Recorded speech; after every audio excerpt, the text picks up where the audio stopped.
Assalamu alaikum and hello my dears, welcome back to my channel. Leo jikoni kwetu naenda kuelekeza namna ya kupika biriani tamu sana hapa. Ili usipitwe na video zangu nyingine mpya nitakozoendelea kupost hapa, tafadhali subscribe na do share na marafiki zako na comment hapo chini.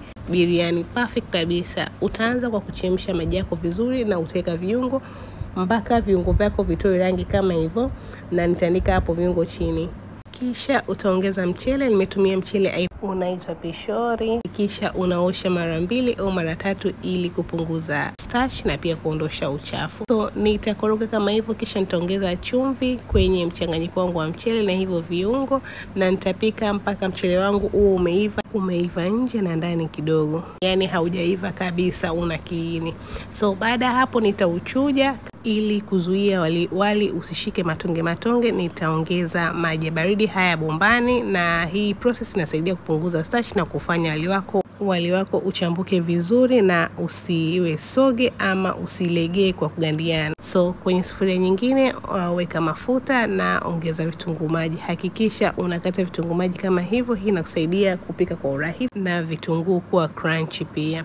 Tumia sufuria ile uliochemshia mchele.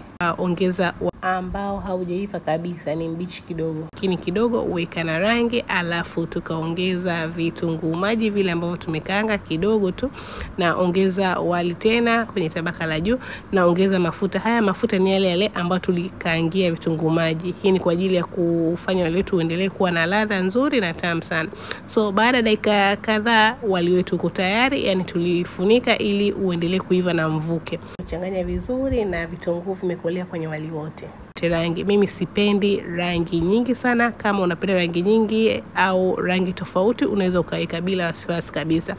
So utachanganya wali wako mpaka wali wako wote uwe umekolea rangi, na hapo biriani yako iko tayari, ready to serve and enjoy. So hii biriani niliserve pamoja na roast ya nyama.